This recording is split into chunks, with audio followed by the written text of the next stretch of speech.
Welcome, everyone, to the Montera Podcast. I'm your host, Dominic, and I'm with Kyle Cegielski today, who is the Vice President of Terminator Diamond Products. So we're going to have a very insightful conversation into the world of stone cutting and all the products that he offers and all the challenges that he's had, and some insights into the innovation that he's currently, pushing through his company, and we'll go from there. So welcome to the show, Kyle. Thank you. I appreciate making time. Awesome. Well, why don't you start by giving us a little bit of a brief background? Yeah, so like I said earlier when you and I were chatting, it's a long journey. Where I got into stone, how I got into stone. I've got 4 children, and I tell my children all the time, everyone's story is unique. So I'll start with this. I was active duty United States Marine. Went to college, went in the Marine Corps. I was active for my term. I really had 2 choices to make when I got out after my first active duty term. It was either law enforcement or management. One of the things that I try and do, Dominic, is reflect on what you're good at, what you can do. One of my favorite things in the service was leading a large group of people. So I went into management, or wanted to go into management. Started with a company in Minneapolis, Minnesota, with stone countertops. And just by chance, worked my way up. I started as a sawyer, standing in 3 inches of water and mud, watching a saw scream through stone, with diamond products. Worked my way up through a handful of years into management, floor management, shipping, receiving, etc., shop management. Kind of bounced around manufacturing and stone fabrication for about 18 years. And I'm kind of burnt out, to be honest with you. I made my way all the way up to Vice President of Operations. And funny story is I kept in my office at my last position tick marks on the back of the door. And every time I would stay in overnight, come in at 6 a.m., work the entire day, stay overnight, work the entire next day, I would put a tick mark on the back of the door. And I remember reflecting on this, saying there were 17 tick marks on the back of my door. And it was exhausting. And I remember going home and talking to my wife, saying, if I walk into another industry right now with 18 years in stone knowledge, as we say in the industry, it's a deep pond of knowledge on how to fabricate stone. I was going to be useless. And so I started investigating and looking into, even some of my competitors right now. Terminator Diamond it was a great small family-owned company. Brand Quartz, Braxton Bragg. These are great companies that I could take my knowledge in stone and actually work for more customers to help work through those issues. I accepted a job in 2018-19 with Terminator Diamond, actually as sales consultant. Covered 7 states in the Midwest. It was a huge region, 494,000 square miles. I can tell you that verbatim because I ran it for almost 4 years. We averaged putting 100,000 miles on a vehicle a year. I ran 7 states: North Dakota, South Dakota, Nebraska, Iowa, Indiana, Illinois, Wisconsin, Minnesota. It was a monster, but I learned to love it, because what it was is, yes, it pulled me away from home a little bit, but what it was is I loved helping my last shop kind of find that aha moment. It made sense, to do it. And then I had the opportunity to do that with, 350 customers across the Midwest. In 2023, we had a transition or change with Terminator Diamond. Our owner and founder, Salemi, decided to retire. I learned to love this company. I learned to love what it stood for, and I just would not let it fail. At that exact same time, his son, who was our vice president, took a sabbatical and resigned. Head of business development and head of technology resigned. So we were without leadership very quickly. And I had an opportunity to step up as the vice president of sales to continue to push the company in a certain direction. About 2.5 years ago, I took over the role as vice president of the company. And I think the reflection on this, Dominic, was the first opportunity for me to be able to step back and really create the company that I'd be proud of where are we going to go. So we started our cultural transition or shift. We actually adopted a new mission statement. Every company out there in stone has one. We had one. We sell a quality tool at a quality price with cutting edge customer service. You and I both know it's words, but I wanted to bring to this industry something different. And so I transitioned our mission statement to teach first, sell second. And it's something that's missing from our industry today. When I started in stone in 2002, 2003, it was every rep, every person that came into your shop, your fabrication facility would know. You'd ask them a detailed question about distinct parameters, speeds, feeds, etc. on a tool, and they could answer it. It's changed. It's different now. And what it is it's always, yes, I think I can call somebody that might have that answer for you. And what I'm trying to bring to Terminator is that we can help. We will teach. We just opened a state-of-the-art training center in Conover, North Carolina. that we actually are now educating fabricators in our industry how to fabricate stone. And we're doing it for the first year at least, free of charge. And we're innovating products for the customer, not what we want to sell, but we want to innovate products in our industry that will actually solve problems for the customers. Like I said, it's a very unique perspective to start 18 years, in the water, in the stone and fabricating, and transition into one of the top vendors and distributors of the United States or North America. That's a heck of a journey. Thank you for your service, first and foremost. And then a lot of hard work went into, where you are today. And I think that's a good point. Dominic, I don't have enough gray hair in my beard yet, so we're going to keep going. Well, as long as there's not more tick marks on the back of a door and you still get to spend some time with the kids, more power to you as you continue. So why don't we talk a little bit about, the actual products that you guys are trying to produce and some innovations and what you're doing and trying to move everything forward and utilize the technology that we have today. Absolutely. Continental Diamond or Terminator Diamond Products is got a long past. Like I said, it was founded in 1993. As I said, I can't take much claim to fame to that. I was a sophomore in high school. But with that being said, we all started in blades, and Terminator is known for their blade technology. Currently, we carry 37 different types of blades for 37 different types of products, speeds, feeds, etc. It's as I joke, at shows and other shows and podcasts and webinars, it's not much sexy about cutting stone. There's a key phrase that one of my old bosses had that I absolutely love is we cut dimensionally shaped rock and we put it on wooden boxes. That's what we do. So it's very tough to really go in and get after this, but I'm very passionate about it. But we basically have focused on diamond tooling up until 2023. It was for inline polishers, CNC routers, saws, even chop saws, install equipment, core bits, etc. And in 2023, we really saw an opportunity when I took control of the company with a great team. Absolutely love our superiors all the way in Vicenza, Italy, to the guys here in the U.S. We've got a great team. And we saw an opportunity. And the opportunity was to expand. And like I said, over the last 2.5 years, we've added probably 1,500 to 2,000 different SKUs. We've brought in silicone, latex, glues, rubber boots. We really want to be there to hold not only ourselves honest, but our competitors honest to work for the consumer.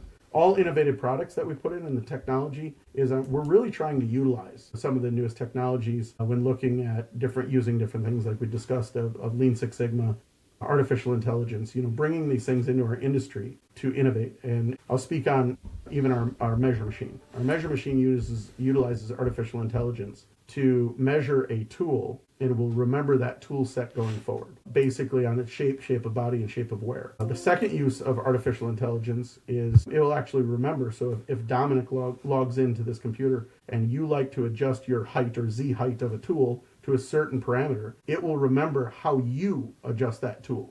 So every time you log in, the computer remembers that and will actually pre-adjust that to you. So we're trying to bring these innovative products and new tech and algorithms into our industry that is in the housing industry lagging in that technology. That's pretty neat. So is that something that you guys go through and go over in your training facility in North Carolina? We do. Actually, one of the things that's amazing, so we actually just came out with our Generation 2 of, it's called the Cutting Edge measure machine. So we just came out with the Generation 2. We had some, we'll call it holdups on the Generation 1, and it runs off an optic, not laser anything technology from the late 90s, early 2000s. It actually runs off an optic that is based off the complexity and technology of the space station. It's that high end. The problem is the optic was 4 inches. So any tool or double stack, because sometimes there's double stack tools, go well over 4 inches. So the industry, as I said, we listened to our customers, here at Terminator, and it came down to a need of we want a economic option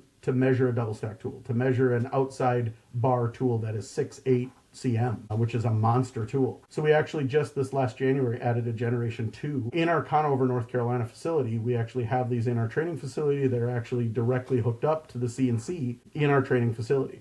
So we can show the complexity and the ease of setting up a tool set that takes 7 minutes, where if you and I did it by hand, it would take us 2.5 hours. So you're eliminating this waste of labor like crazy for a fairly large payment. I mean, you're going to buy the technology to save yourself time. Sure. That's awesome. I mean, I'm excited to see where you continue to take that. You know what I mean? Like it sounds like that's just the beginning of what you're trying to, excuse me, trying to innovate. So what It is. about on the business side of things? What are we looking at as trying to implement on that side of things? Yeah, I knew you were going to ask. Yeah, people always do. I will fill in as many blanks as I can. We have started working forward on this, Dominic. So one of the biggest challenges that we have is communication and ease with our customers. So every customer speaks a different language, a different vocabulary, and I'm not speaking, English, Spanish, German.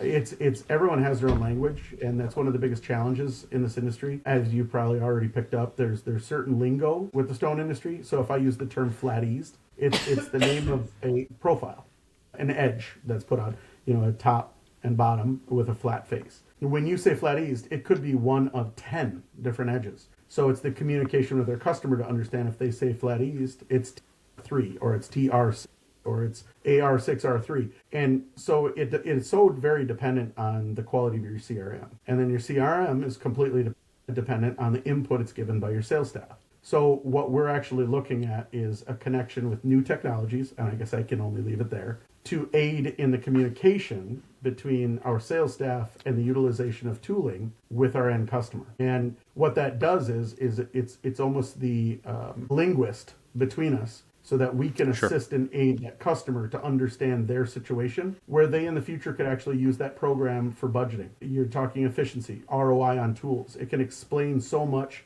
that right now is done by pen and paper or on simplistic Excel. It'll actually drive our customers to the next level. And I expect that we're going to be releasing a very large shift within the next 6 to 12 months. That's awesome. Congratulations. I hope that it unrolls and everything goes smoothly with that. I know it's always scary when you implement some new software or some new technology, how it's going to work at first, but you got to work out the kinks. And then obviously long term, I think it'll definitely pay off. Absolutely. Sure. It's funny you say that. So, people look at, these large shows. We go to TICE in Las Vegas every year and coverings and large stone shows that really cover our market and industry in the building industry. And every time, everyone's wowing with the new innovation. I try to be very open with our customers. And if they see that I'm just a very simple guy that grew up on a farm in central Wisconsin. And if you portray who you are, I think it's a lot easier to believe, what they're hearing. And I joke about innovation. So every year we try to innovate between, 5 and 10 products, whether it be a blade that's going to take over the industry or a CNC tool. And I'm sure we'll talk about that too. That's going to change the dynamic of what we do in stone. There is more failures than there is wins. And I was joking that this year we tried 11 products. We released 4. 7 failed miserably. The difference is, though, is with that being said, though, Dominic, it's very interesting that you see a lot of us and a lot of our competitors wowing about the new product in the market. I just love those conversations behind the scenes that they're like, you should have seen this one. It was horrific. It failed miserably. Innovation is something that will continue to push forward. We're doing things today that I never thought was possible when I was fabricating. And so there really is no end to where we can take this industry. Yep, absolutely. What about, let's pivot and talk a little bit about some challenges that you're having right now. If I were to give you the one, and as I say this, and like I said, I'm going to try to stay away from politics to the best of my ability, it's tariffs. And I can sit here and tell you the woe is me, Dominic, on, tariffs have really hurt Terminator Diamond and our competitors. And it's not about us. It's getting the right culture in our company to think about the end user. And there's such a partisan/bipartisan attachment, and it's creeped its way into every facet of this world in North America. And in my opinion, a lot of it is foolish. But tariffs have really hurt. And it's very difficult for us, immediately when the tariffs were aligned, last April. And we immediately have to eat 15% because most of the products come from Italy and South Korea that we sell here in the United States. It's where all the raw materials are that make our product, between the metal bond and the diamond. Of course, we don't apply tariffs to American-made products. But even the system, in our internal systems of identifying our American-made products, every one of our products at Continental Diamond have a -A behind it now that are made in America, so we can't apply a tariff to it. It's overcomplicated the system, but on top of that, it's explaining and educating to our final customers what a tariff does. We've done our best. I mean, we can negotiate and we can go back and forth, but I've never lied to any of our customers. Terminator Diamond has to make a profit. I mean, we've got to be a company that can grow and continue to develop for the best use of the customers. Tariffs are putting a dampening on that. They're hurting customers, and what it's caused is a very, very hesitant housing market. And that hesitant housing market has slowed a lot of areas. A lot of areas are doing very well.